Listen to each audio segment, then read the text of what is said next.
The man known to history as Frank Herbert was born on the 8th of October 1920 as Franklin Patrick Herbert Jr. in Tacoma, Washington, located in the Pacific Northwest region of the United States. Frank would drop Jr. from his name later in his life. His father was Frank Patrick Herbert Sr. Herbert Sr. worked variously as a motorcycle patrolman, an electrical equipment salesman, and the operator of a bus line. Herbert Sr.'s parents moved to Washington in the early 1900s during the period in which some scholars would later claim was the closing of the American West. The Herbert family was a little odd, having come to Washington to live in a utopian community which had been established there in the 1890s. The Herberts would never quite lose their affinity for esoteric thought. Frank's mother was Eileen Marie McCarthy, a woman of Irish descent from Wisconsin. Frank's early years were eccentric, given his father's mixed career paths and also the wider family's unusual activities. Family law has held that while Frank was a child in the 1920s, the Herberts operated a speakeasy called the Spanish Castle Ballroom off Highway 99 between their native Tacoma and the city of Seattle during the era of American Prohibition. If this is true, then the Herberts were responsible for running one of Washington state's most well-known illegal bars during Prohibition. While his family perhaps ran a speakeasy, Frank himself was developing into a precocious reader during these years. By the age of 5, he was an avid reader of the local newspapers and also displayed the wide-ranging interests which would come to characterize his later work and the multifaceted nature of the science fiction world he created. For instance, as a child, he took an interest in photography, buying a Kodak box camera when he was just 10 years old, while also developing a fondness for outdoors activities such as camping, fishing, and hunting. But it was also a troubled childhood in some respects. Frank's parents were binge drinkers, and often he had to care for his younger sister, Patty Lou, who was considerably younger than him, having been born in the early 1930s. Herbert's troubled home life, which was compounded by poverty in the 1930s as the Great Depression wreaked havoc across the United States and the Western world, led him to leave high school in Washington early and to leave his home state to go and live with his aunt and uncle in Salem, Oregon. There he enrolled in North Salem High School and completed his secondary education before acquiring a job in 1939 with the Glendale Star, a local newspaper. This was in line with the interests Herbert had developed back in Washington, where he had begun writing for the school newspaper, though he had to lie about his age to get the job and attended the interview in Oregon smoking a pipe to make himself look older than he was. It was the beginning of many years of working for newspapers, a job which doubtlessly honed his writing abilities while also providing a solid income in the 1940s and 1950s while he wrote science fiction in his spare time. By 1940, he had acquired a position with the Oregon Statesman, doubling as a photographer and a writer. Shortly after he joined the Oregon Statesman, Herbert met Flora Lillian Parkinson while visiting San Pedro in California in 1941. They were married a short time later after driving overnight to Herbert's native Tacoma and having the ceremony carried out before a night judge. They soon had a daughter named Penelope, who was born in 1942, and the suspicion is that theirs was a shotgun wedding when Flora realized she was pregnant. She was, though, the only child they would have.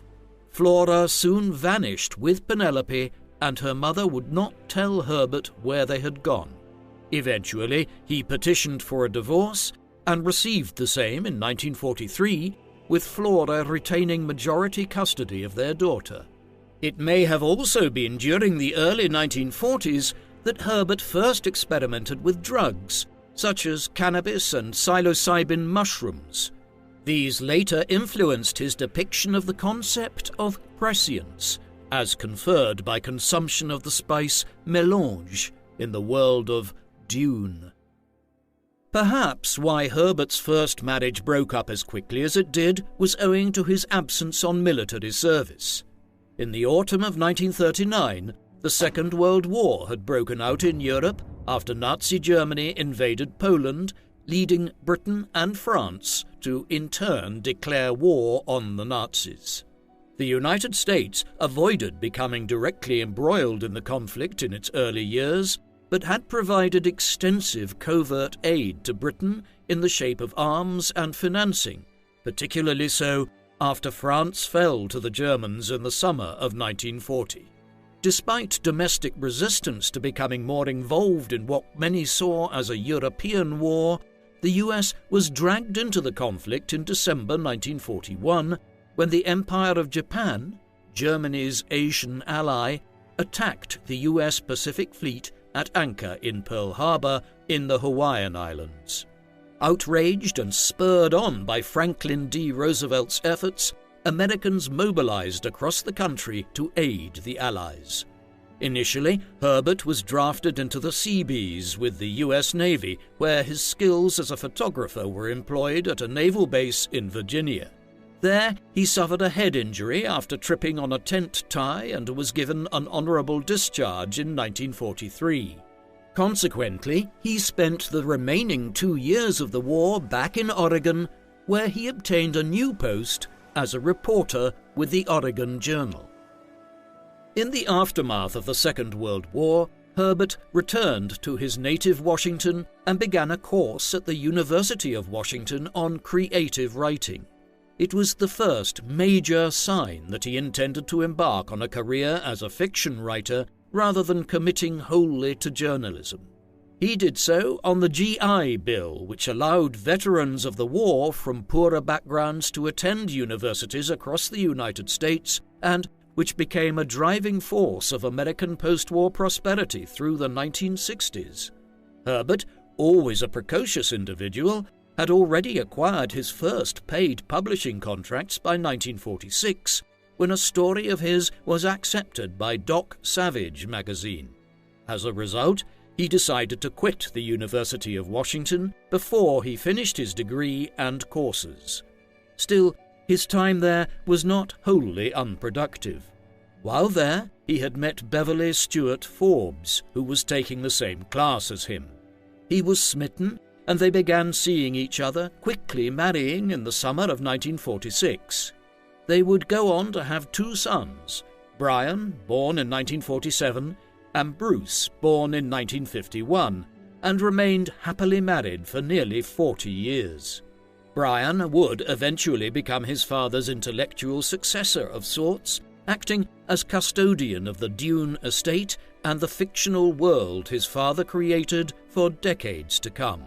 Herbert's relationship with his youngest, however, was far more complicated, owing to his son being gay. Frank struggled to accept this aspect of his child's life, which led to a lifelong estrangement. The Herbert family moved to California at the end of the 1940s to work for the Press Democrat in Santa Rosa. Frank did not remain there long and continued to have a fairly itinerant writing career, often moving from publication to publication. But he was talented enough that he was never unemployed for long, always finding work when he needed it.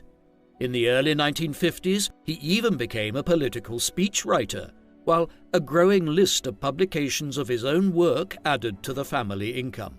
But it was still a precarious life. When Beverly's mother gave the family a piece of land on Vashon Island in Puget Sound in Washington, they began building a house here, but ran out of money before it was finished, leading the bank to take the house and partial ownership of the land too. It was this which led them to head south to California, where they developed habits which were eccentric by the standards of the time. The couple spent much time with Irene and Ralph Slattery, a pair of Jungian psychologists, while Frank grew out his beard and began taking an interest in Zen Buddhism. As his son Brian would later recount, Frank was a beatnik before they came into vogue. It was also during these years that Herbert firmly set himself to writing in the science fiction genre. Science fiction is, in many ways, a very old genre, and one could argue that ancient tales of fantastical travels by individuals with abnormal powers are the precursor of the genre, extending all the way back as far as Sumerian, Egyptian, and Greek mythology. For instance, as early as the 2nd century AD, the Greco-Roman author Luciano di Samosata presented a story of an individual travelling through outer space in his True History and meeting non-human life forms. There are many of the themes which have characterized the genre in modern times already on display here in Lucian's work, notably the concept of advanced civilizations, interplanetary warfare, and societies capable of doing things which humans can only conjecture at. Lucian's work was ultimately a piece of satire, and while many stories followed in medieval and early modern times in this vein, science fiction in its modern form is really a product of the second half of the 19th and first half of the 20th centuries. This came about owing to the rapid technological developments pursuant from the Industrial Revolution. A landmark was Mary Shelley's Frankenstein, published in 1818, which explores the problems which human technological development could bring about in the guise of a science fiction horror story. Later in the century, authors like Jules Verne and H.G. Wells produced canonical works in the genre, such as 20,000 Leagues Under the Sea and The War of the Worlds, while by the 1920s and 1930s, the genre was advanced enough that it gave birth to the Pulp magazine, which featured serialized science fiction stories. Herbert grew up on these, and in his youth in Tacoma and then in Oregon, he would have read stories by prominent science fiction authors of the time, such as Olaf Stapledon and John W. Campbell, while he was also seemingly influenced by the Russian author Yevgeny Zamyatin's We, published in the early 1920s, and comprising a commentary on the nature of totalitarianism that would also go on to influence writers like George Orwell and Aldous Huxley. By the 1940s and 1950s, as Herbert entered his adult years and began to truly commit to science fiction writing, the genre was coming into a golden age, as writers like Arthur C. Clarke, Frederick Pohl, L. Sprague de Camp, and Isaac Asimov began publishing extensively. It was into this field that Herbert threw himself in the post-war years. Dune was the work which Herbert would eventually become known for, but it was not the first science fiction world he built up, nor what he was preoccupied with in his earlier writing years.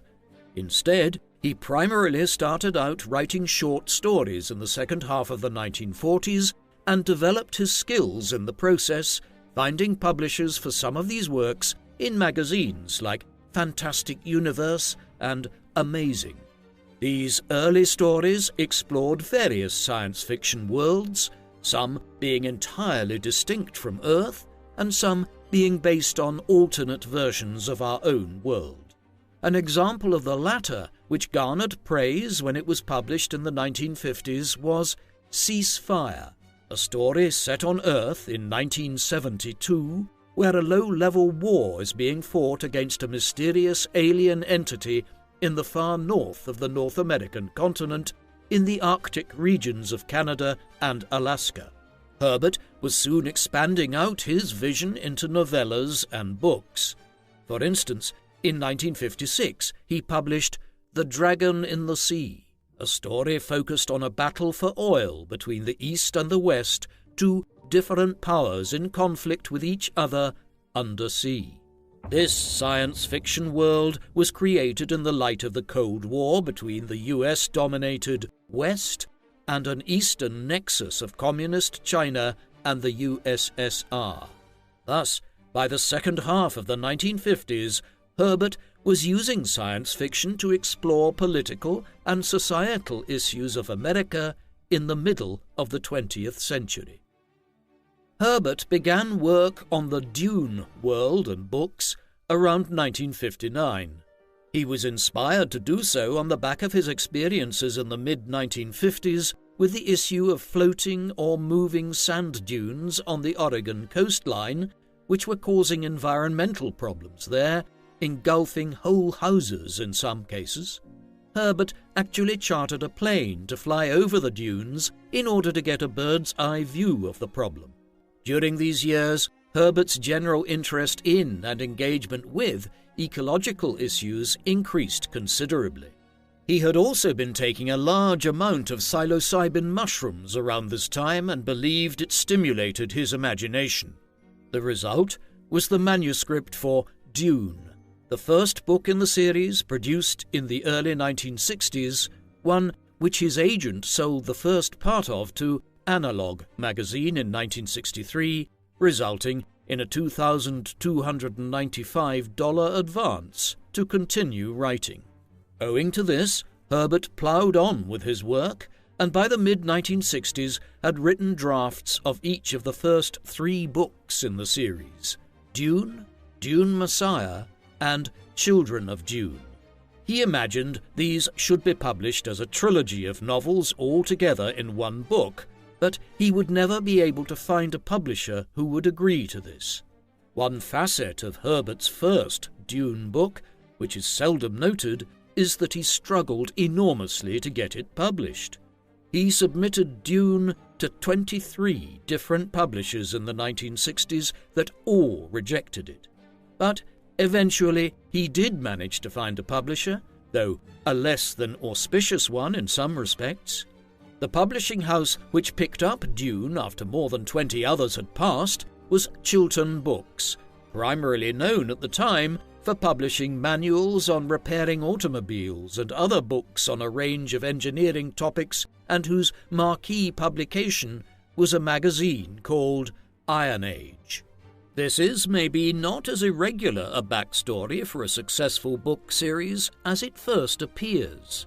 Consider that J.K. Rowling, the author of the Harry Potter series and the creator of a multi-billion-dollar franchise today, had the manuscript for her first book in that series rejected by a dozen different publishing houses in the 1990s before Bloomsbury agreed to publish it. Other well-known works, which were initially rejected like Herbert's, include Ernest Hemingway's The Sun Also Rises, William Golding's The Lord of the Flies, Mary Shelley's Frankenstein, and J.D. Salinger's The Catcher in the Rye. Perseverance was critical for Herbert as much as any other famous author. Despite its somewhat tortuous publication history, Dune was a success. It was instantly well received and tied with Roger Zelazny's The Immortal to win the Hugo Award in 1966.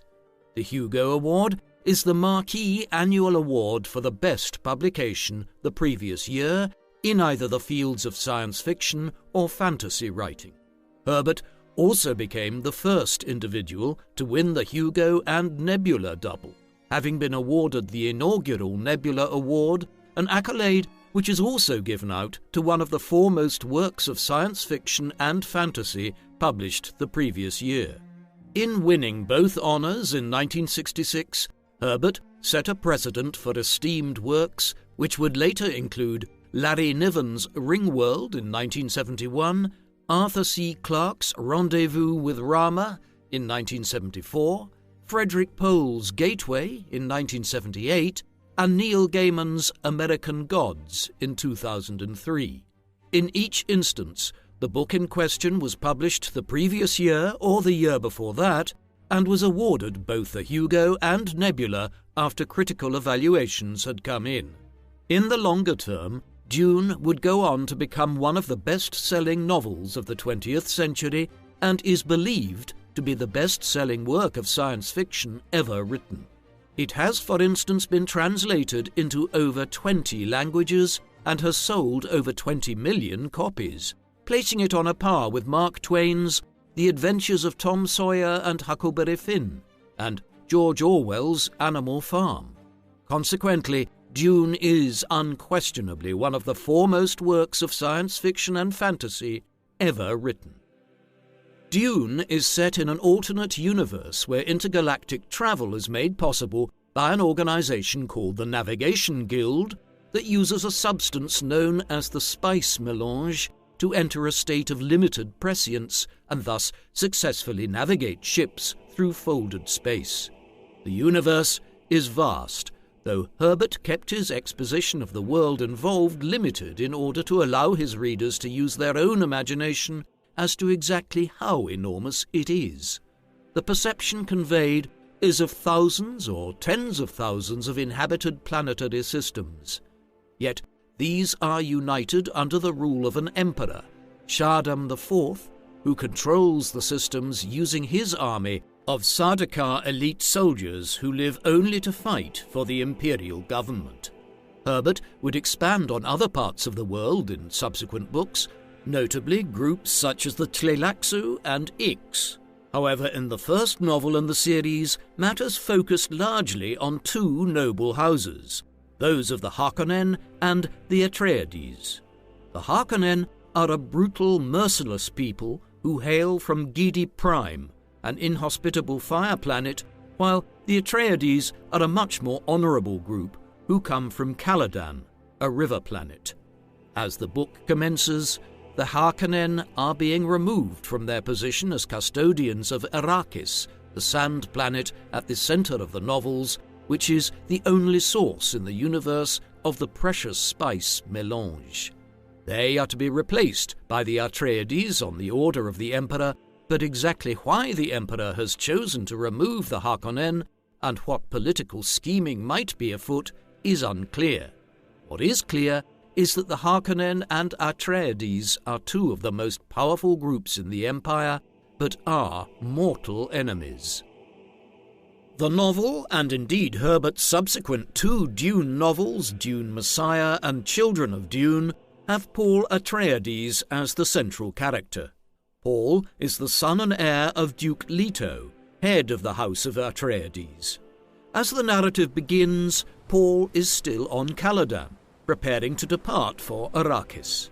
There he is trained by his sword masters and other tutors, men such as Duncan Idaho and Gurney Halleck. He also has a run-in with the Bene Gesserit early on, an organization of matriarchal seers who Paul's mother, Lady Jessica, had once been under the wing of. When they arrive on Arrakis, they soon learn more about the planet, which is effectively a vast sand sphere, hence the title Dune, in reference to sand dune. It is almost entirely lacking in civilization, and the only reason the Harkonnen and now the Atreides are there is to oversee the harvesting of the spice from the capital, Arrakeen. Apart from this, the planet was populated by the Fremen, a seemingly primitive group who live out on the sands, using water reclamation suits to retain any precious water which they can. More sinister are the sandworms, giant worms which course around Dune, destroying anything they come into contact with. That is except for the Fremen, who have learned to ride the sandworms when needed. There is immediate political chicanery when the Atreides install themselves on Caladan. They are double-crossed by the Harkonnen, who kill Paul's father, the Duke, and reclaim control of the government of Arrakis. Paul, however, escapes, along with his mother, and flees to the Fremen. There he spends many years becoming knowledgeable in their ways and learning everything there is to know about the planet, particularly the fact that the spice melange is produced by the sandworms. In the process, the Fremen also begin to recognize that he is a prophesied Messiah, who they have long waited for, as he has prescience which he has acquired from his mother's Bene Gesserit heritage. Later, he drinks the water of life, a substance which is believed to be fatal to males, but which he survives. After reconnecting with Gurney Halleck and learning of the situation with the Harkonnen and the Emperor, Paul and the Fremen ride sandworms to the capital of Arrakis and attack the Sardaukar and Harkonnen there. There, Paul kills Feyd-Rautha of the House of Harkonnen and informs the Emperor that he can destroy all of the spice production on Arrakis if he does not cede his throne to him. The Emperor, realizing he is out of options, does so, and gives Paul the hand of his daughter, Princess Irulan, in a marriage to cement the succession. The themes which are explored in Dune and in its sequels are numerous and quite complex. For starters, this is a book or series of books which are set within a science fiction setting, and so they follow some of the classic tropes of the genre. For instance, there is a young protagonist who rises from a position of some simplicity at the beginning to become the hero of the piece.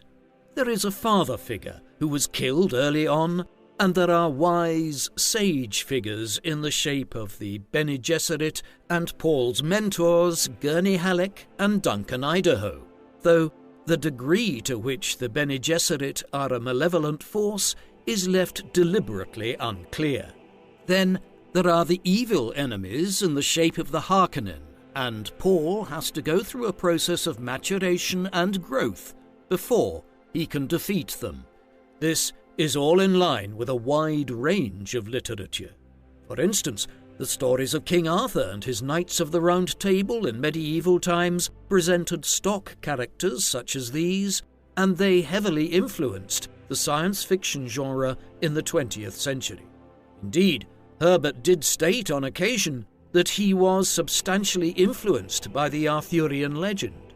But Herbert also had his own unusual take on them, presenting Paul's journey as a process of enlightenment which would have consequences for the world around him and the Fremen in particular.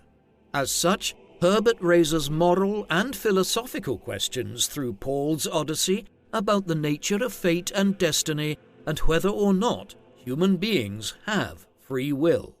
Much of this was based on Herbert's growing awareness of psychoanalysis and also 19th and 20th century European philosophy. The foremost theme of Dune, beyond Paul's own journey, is a concern with ecological matters. Arrakis is presented as a desolate, unlivable desert, one which is also prized for the spice mélange. The Fremen are the only ones who can survive out on the dunes, and this is only owing to their careful preservation of water supplies. All Fremen wear suits to preserve water, for instance, and spitting on the ground next to someone is considered a mark of respect, as one is shedding precious water in doing so. As the novel, and indeed the wider series, progresses, it becomes clear to Paul and others that Arrakis is actually capable of being changed ecologically, as there are water reserves or canals underground which the Fremen are able to exploit. The Fremen have been collecting water from these for generations with the goal of potentially terraforming parts of Arrakis into a greener environment and making it more hospitable. However, this runs contrary to the designs of almost all other powers in the universe. If Arrakis is terraformed, it will destroy the environment which the sandworms live in, and without them, the supply of the spice mélange, which sits on the surface of Arrakis and allows for space travel, will begin to dry up. Thus, Herbert's book offers a meditation on the nature of technological desire and ecological necessity, and how the two can clash with each other. This, more than most of the themes and ideas in Herbert's writings, is arguably the one which has resonated most over time, as we have become increasingly aware that humanity's technological progress can be at odds with the preservation of the planet and the maintenance of other forms of life on it. A wide range of other themes are also explored throughout Dune and its sequels. One is the nature of declining empires. The first book in the series explores the decline of both the Emperor and his House of Corrino and the House of Harkonnen, both bloated and ghastly through their materialism and excessive behavior, whereas House Atreides, and in particular the Fremen, present a counterpoint of a vital and active new force in the universe. In his characterizations, Herbert had the decline and fall of the Roman Empire in mind and its replacement by new powers in the Mediterranean world, such as the Germanic tribes who arrived into Europe and the Arabs who conquered the Middle East and North Africa in the 7th and 8th centuries BC. There are also extensive commentaries on the nature of gender politics within the books, with the female Bene Gesserit acting as a sage group of women who were concerned at the long-term preservation of the universe and humanity, while the Fremen are a largely egalitarian society from a gender perspective. These may seem like conventional ideas today, but they weren't when Herbert was writing in the late 1950s and early 1960s. Finally, there are all manner of coded themes within the book, from the spice melange being an analogy for the seeming growing dependence on the Western world on oil-producing countries in the Middle East in Herbert's time, to veiled criticisms of the growing overpopulation of the planet, which was already a major concern for many thinkers in the 1960s. The world of Dune is also one which interweaves a great array of historical references. Arrakis itself can be read as an analogy to the Middle East, with the Fremen effectively being the Bedouin tribes which populated the Arabian Peninsula for centuries and who eventually allied with the British to overthrow the Ottoman Turkish rule during the First World War. For the spice mélange, one need only read the word oil in some senses, while the reference to Paul Atreides as a kind of messiah named Muad'Dib was perhaps a thinly veiled allusion by Herbert to the Mahdi leader of the revolt against British rule in the Sudan in the 1880s and 1890s.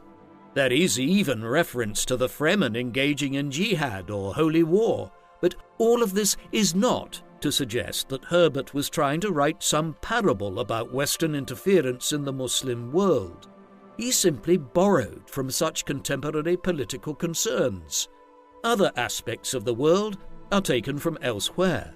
Perhaps the portrayal of the Atreides and Harkonnen was grounded on English and French rivalry and tensions over the centuries, while the picture presented of how both houses functioned is resoundingly feudal and medieval. Finally, there are historical references sprinkled throughout the book, and there are numerous clever literary allusions. The Tleilaxu are a societal group that become more and more important to the world of Dune throughout Herbert's novels. The name itself is a close allusion to groups like the Tlaxcala, who were the primary rivals of the Aztecs amongst the Nahuatl-speaking people of Central America before the Spanish arrived on the scene and conquered all of them in the early 16th century. While Herbert did continue to work as a journalist and environmentalist following the initial publication of Dune, the book's critical success and the winning of both the Hugo and Nebula Awards in 1966 led to growing sales of the book, which had been critically celebrated, but which did not translate into instant financial success. For instance, by 1968, Herbert had only made $20,000 from sales of the book, not an insignificant amount by the standards of the late 1960s, but certainly not a huge sum either, given its success and what authors of such works could have hoped to make back in the 1960s. This was, in part, because his deal with Chiltern was not advantageous to Herbert, and he had only agreed to it on the back of having the book rejected by so many other publishers. With a wife and young family, it was not enough for Herbert to commit himself to writing 100% of the time, but the book's success did open up other opportunities for Herbert career-wise and financially as a lecturer and author on other topics. Thus, while Dune's commercial success was a slow burner, which would really only take off in the 1970s and 1980s, the book did allow him enough leeway to begin committing more and more time to writing. He would become more productive in the course of the late 1960s, 1970s, and early 1980s. The first result of all of this was the preparation in the late 1960s of the sequel to Dune for publication. Entitled Dune Messiah, it was originally published in serial form in Galaxy magazine, and then as a standalone novel by Putnam in late 1969. Both it and Herbert's third novel in the series, Children of Dune, was substantially written in the 1960s, with lengthy drafts prepared before Dune itself was ever published. Dune Messiah was a considerably shorter work than Dune, running to about 200 pages in most modern paperback editions. It continues the story of Paul Atreides, picking up 12 years after the events which occurred at the end of Dune. Paul rules as Emperor of the universe, but he is an unconventional one.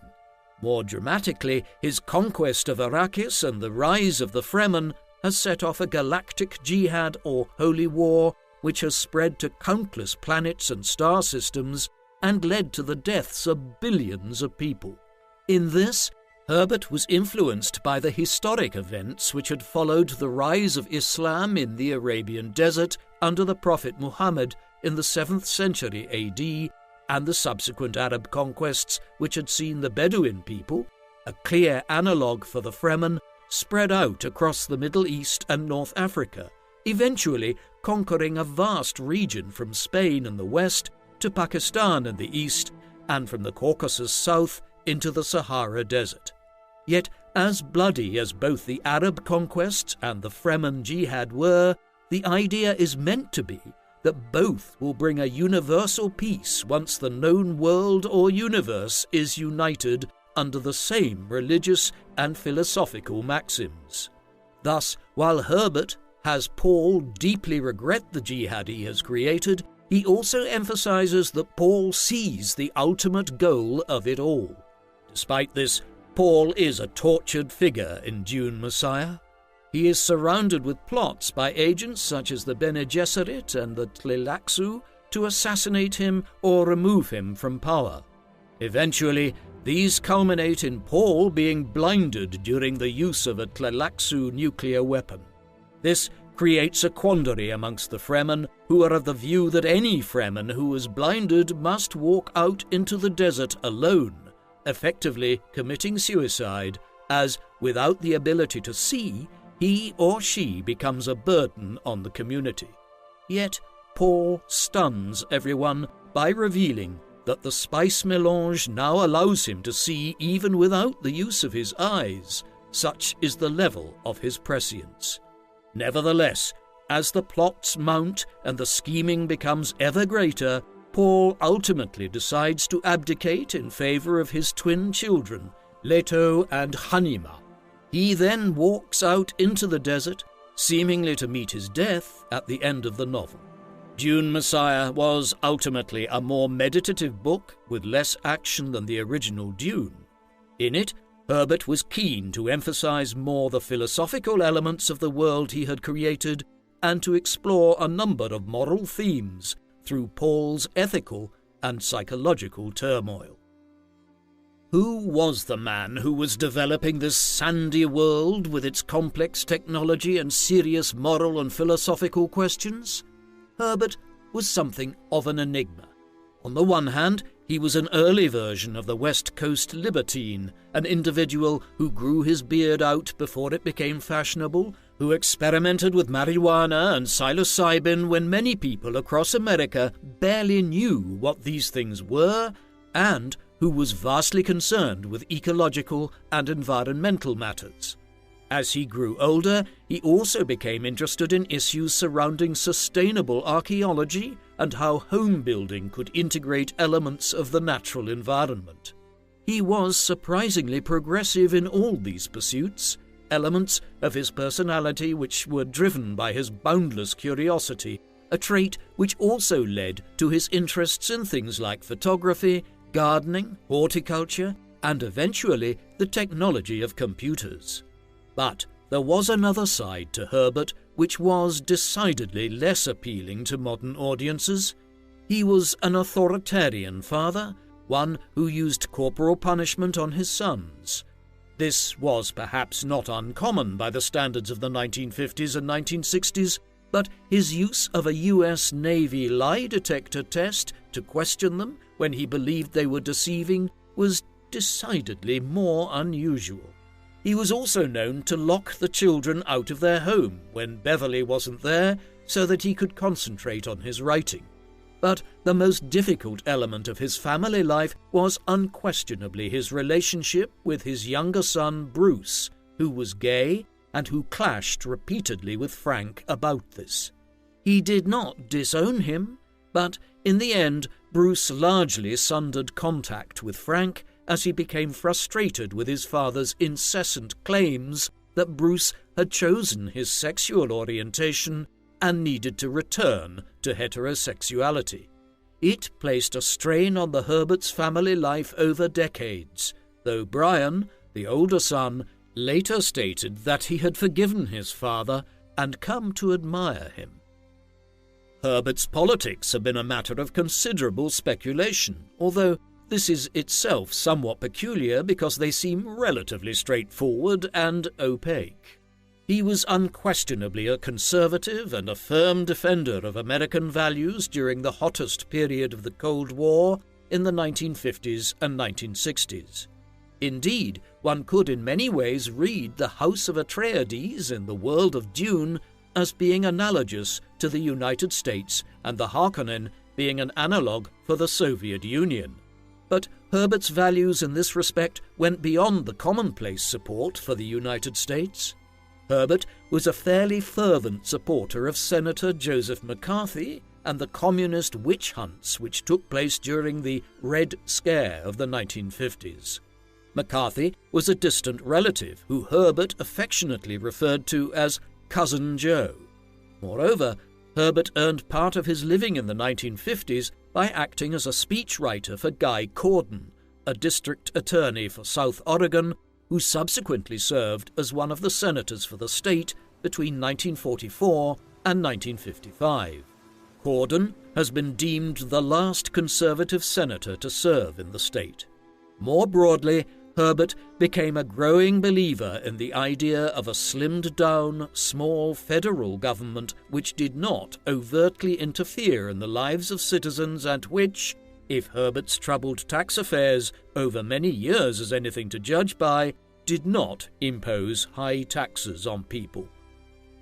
Perhaps why people have found Herbert's political views hard to understand is that these stances on small government, taxation, US attitudes towards the Soviet Union, and the labor and communist movement within the US contrast so sharply with Herbert's other political and personal stances, not to mention his precocious affinity for psychotropic drugs and elements of what would later be simplistically derided as beatnik culture.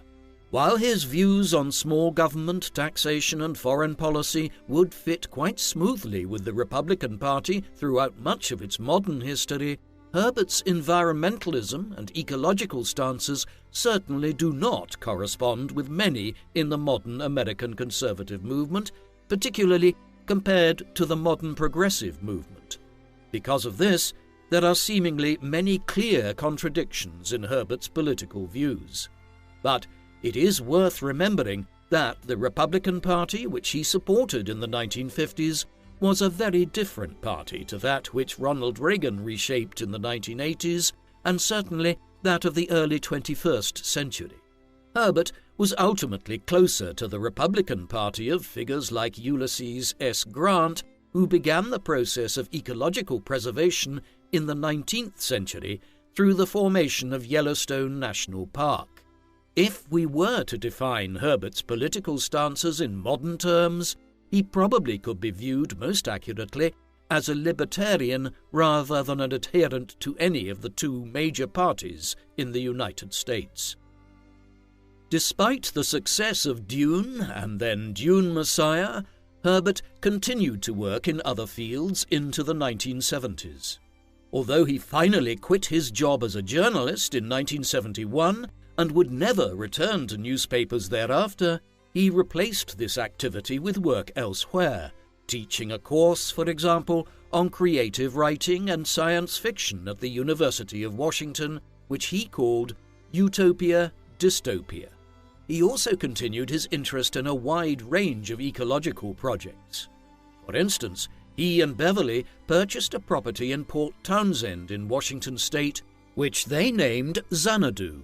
Here, they began developing what were radical environmental projects by the standards of the 1970s and which were well ahead of their time. For instance, a swimming pool was installed, one which was heated using solar panels installed on the roof of the house. A poultry house was also installed, one which was heated by using the methane from the bird droppings. He also visited countries such as Vietnam and Pakistan to consult with government bodies on various ecological projects, while he was in high demand as a reviewer by publication houses which published science fiction or fantasy novels. Herbert, for example, was instrumental in launching the career of Terry Brooks, one of the foremost fantasy writers of the last quarter of the 20th century. Herbert was also writing other works during these years. Though he is primarily remembered today for his work on Dune and its numerous sequels, he wrote dozens of short stories, numerous novellas, and even entire series of books based in different worlds to the one he had created for Dune. For instance, between the mid-1960s and early 1980s, he wrote 4 books in the Worship or Pandora series, which begins with Destination Void, a book which returns to Herbert's concern about the prospect of artificial intelligence being developed. This series is based on Earth. However, in this series, the narrative shows AI having once been developed in Washington state with disastrous consequences for humanity. In the series, following the disaster of AI, experiments were being conducted on the moon to avoid AI fighting humanity. There are also other themes within the series, such as the issue of human or mammal cloning. Again, all scientific ethical issues which would become concerns of human society decades after Herbert first wrote about them. Nor was the Pandora series the limit of Herbert's non-Dune productivity. He wrote well over a dozen standalone novellas, several of which remained unpublished during his lifetime, but others, such as the Santaroga Barrier, were published and well enough received for their exploration of the concepts of utopia and philosophical concerns. The last decade of Herbert's life was, in many ways, the most productive of all. In 1976, the third novel in the Dune series appeared. Children of Dune begins 9 years after the events of Dune Messiah. Arrakis has been transformed into a livable planet where green vistas are able to support Fremen villages and even towns, a device which allows Herbert to expand on the ecological ideas which he first presented back in the 1960s. However, all is not well amongst the Atreides. Paul's sister, Alia, is effectively acting as regent for her young niece and nephew, Paul's children, Leto and Hanima, but she is succumbing to a process called abomination, whereby the spirit of the old Baron Harkonnen is taking over her mind. At the same time, a mysterious figure, known at the start only as the Preacher, has appeared out of the desert and has gained notoriety amongst the Fremen. Over time, it is revealed that this is actually Paul Atreides, and that he has somehow survived for years out in the desert. Extensive political machinations occur in what was the lengthiest book yet in the series, eventually resulting in Leto's ascendancy as emperor. It was nominated for a Hugo Award, but did not win it. The fourth book in the series, God Emperor of Dune, which was first published in 1981, was the most dramatic departure for Herbert and his writing style. It was the first Dune novel to not focus on the character of Paul Atreides, but rather focused on his son and successor Emperor Leto as its principal character. The novel is set 3,500 years after the events of Children of Dune. Leto has transformed into a hybrid of a human and a giant sandworm and rules as a tyrant over the universe. Arrakis itself has been completely terraformed into a green planet. The greening of Dune led to the death of the other sandworms which produce the spice mélange. Accordingly, Leto has become the only producer of the vital substance and holds godlike powers owing to his ability to control the last remaining supply of the product. He has rendered the people of the universe into an almost infantile position, limiting their technology and ability to space travel, while the Fremen are a broken people who have given up their warlike ways. As it proceeds, we learn that new groups, such as the Ixians, are working on alternative methods of space travel in response to Leto's tyranny. Overall, the book was a meditation on the cyclical nature of history and how revolutions give way to tyranny, only to be followed by subsequent revolutions. God Emperor of Dune was followed in 1984 by Heretics of Dune.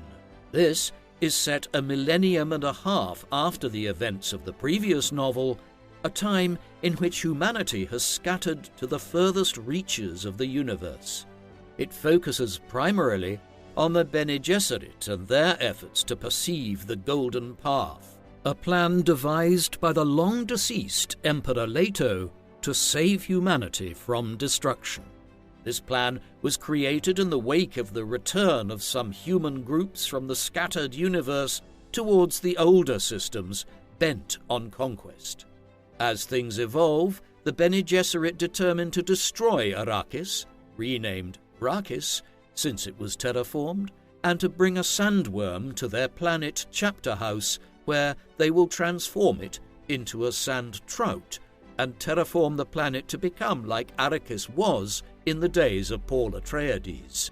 This story is then directly picked up in the sixth and last book written by Herbert, Chapter House Dune.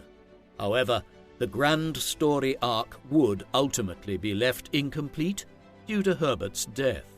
Herbert had been working on a seventh book, which would complete the story of the Bene Gesserit and others on Chapter House at the time of his death. He left copious notes, which his son, Brian, later used in conjunction with Kevin J. Anderson to attempt to produce sequels based on Frank's notes and ideas. That Frank was unable to complete the books he had planned was, in some ways, owing to his personal circumstances in the early 1980s. Beverly had been diagnosed with lung cancer in 1980, a virtual death sentence in an age of limited forms of treatment. While there was no hope of curing her, they did try to prolong her life by largely relocating to Hawaii, hoping that the warmer climate and drier air might do her lungs some good. Here, they built an elaborate house replete with a swimming pool and other amenities, secure financially for the first time in their lives, as Frank continued to earn more and more from book royalties and also payments for selling the film licenses to Dune. The fourth and fifth installments in the book series also earned Herbert large advances. Thus, he was able to spend much of his time either writing or caring for Beverly. She died in 1984, following which Frank married for a third and final time in 1985, this time to Teresa Shackelford, a representative from his publisher, the Putnam Press. It would be a brief but happy final marriage. Herbert did not survive Beverly for long, but his last years were certainly ones of activity. His son, Brian, took over some of the bookkeeping work Beverly had performed on the Herbert's finances in 1984, and soon discovered that Frank had accumulated large debts on his construction projects and owed the IRS a substantial amount of money in unpaid taxes. Unperturbed, Frank carried on with expanding the building work in Hawaii by adding a waterfall and a carp pond. He was also planning the construction of a new house on the Herbert property at Port Townsend in Washington state for his daughter from his first marriage, Penny, and her husband, who were caretakers there when Frank was absent.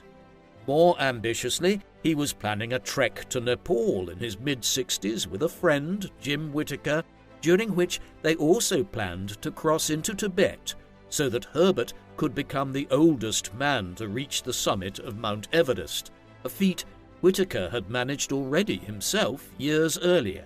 But these dreams would not be realized. In November 1985, he was diagnosed with pancreatic cancer, an illness which remains one of the most incurable types of cancer even 40 years later. Experimental treatment and surgery followed at the University of Wisconsin in Madison to allay a disease which had an average life expectancy of less than 6 months after diagnosis. It was there that he passed away after suffering a pulmonary embolism on the 11th of February 1986 at 65 years of age. Even before his death, there were concerted efforts underway to adapt Dune into a motion picture. The first of these was commenced in the 1970s by the Chilean-French director Alejandro Jodorowsky. Much of his previous work focused on elements of mysticism, religion, and philosophy, and so Dune was an intriguing topic to take on. A French consortium bought the rights to the film from Herbert in 1974, and Jodorowsky began work on a production. Early signs were promising and intriguing. A large budget of $10 million was provided, and Jodorowsky managed to convince the Spanish-French actor and dilettante Salvador Dali to play the role of the Emperor, while the acclaimed American director Orson Welles was to feature as the Baron Harkonnen, and a role was envisaged for Mick Jagger of the Rolling Stones. Bizarrely, Dali agreed only on the condition that it would be a piece of performative art, being paid $100,000 per hour of filming and becoming the highest-paid actor in motion picture history in the process, terms to which Jodorowsky agreed, planning to cut Dali's time on set to 1 hour in order to afford him. Dali also insisted that his throne on set was to be comprised of a toilet seat and 2 intersecting dolphins at the back. Jodorowsky's vision soon became too convoluted, and it was not just from Dali's excessive demands. By 1976, the director was planning a 14-hour-long movie, one which caused Herbert concern, as Jodorowsky was also planning on departing too far from the source material. In the end, Jodorowsky's Dune was never made, though an American-French-produced documentary on the project and Jodorowsky's efforts to produce the film, one which was very well received, was released in 2013. However, in the 1970s, the rights to the film were ultimately sold to the American surrealist filmmaker David Lynch, who, in the end, produced a film in 1984 starring Kyle MacLachlan as Paul Atreides and the singer Sting as Fade Ratha, the Baron Harkonnen's nephew. The film was a box office bomb, having been produced on a very large budget and was critically derided, although it did subsequently develop a cult following based largely on how bad some of the set pieces and set design are. Lynch subsequently disowned the film, claiming the final cuts were not his own. Nor was the world which Herbert created abandoned with his own passing. Prior to his father's death, one of Herbert's children, Brian Herbert, had become an emerging author himself, typically writing science fiction. Then, beginning in the mid-1990s, he began work on what would eventually become a prequel trilogy to Dune itself, with 3 novels entitled Dune, House Atreides, Dune, House Harkonnen, and Dune, House Corino, exploring the rise of the two rival houses and that of the imperial House Corino. It was the beginning of Brian's extension of the Dune universe, and in total he has produced nearly 24 Dune books since the numerous short stories. Nor was Brian Herbert alone in this. As rights were extended to other authors, numerous other books on the Dune universe began to appear in the 1990s, 2000s, and 2010s. For instance, in 1999, Joseph M. Daniels published The Stars and Planets of Frank Herbert's Dune, a gazetteer, which sought to explore the physical realities of Herbert's invented universe in a way which Herbert had only ever really alluded to in his novels. Nor is the Dune universe exclusive to published books. Several successful video games have appeared as part of the franchise, notably Dune 2: The Battle for Arrakis, a strategy simulator released in 1992, which became one of the most successful video games of its era. Tabletop games have also been developed. More strikingly, many of the geographical features on the moon Titan, which orbits the planet Saturn in our solar system, have been named in recent decades after geographical places named in the Dune novels. Therefore, Herbert's legacy now extends to space itself. There have also been renewed efforts to film Dune after the abortive efforts of Jodorowsky in the 1970s and the lackluster final product which Lynch ended up with in the 1980s. The Sci-Fi Channel produced a series of mini-series in the early 2000s based on the first 3 novels in the saga. However, the foremost endeavour in this respect is the trilogy of films which the Canadian director Denis Villeneuve is creating. One of these, based on the first half of Dune, has already appeared in cinemas in 2021 and was considered a vast improvement on earlier versions. Thus, Herbert's world and vision is alive and well. Herbert's legacy is immense today, particularly in the realm of science fiction writing, although, curiously, he divides opinion amongst many science fiction enthusiasts, many of whom find his prose plodding and difficult, while others consider him one of the greatest science fiction writers of all time. This is entirely owing to Dune and the world in which it is set, as well as some of the sequel novels. Science fiction, at its best, is considered to be a medium for exploring issues which confront humanity in the here and now, or which will do so in decades to come. In this respect, Dune and its sequels were prescient. For instance, Herbert portrayed a world in which advanced types of technology, and in particular artificial intelligence, were almost entirely prohibited for widespread use on the basis of how much damage they could inflict upon society if unregulated. In this respect, Herbert has never been more relevant than in the early 2020s. But his books, with their emphasis on environmentalism and ecological disaster and their discussion of power relations between states, or houses in the case of Dune, are also enormously relevant. Herbert was writing about many of the issues which would come to define the late 20th and early 21st centuries decades before they ever entered mainstream consciousness. This perhaps explains why Dune's popularity was such a slow build. It sold well in the 1960s and 1970s, but really it was from the 1980s, as issues around climate change and the post-Cold War world order came into vogue, that it became hugely successful. Thus, Herbert was something of a prophet of the future, and this has provided the basis for the enduring popularity of all things Arrakis and the world he created. What do you think of Frank Herbert?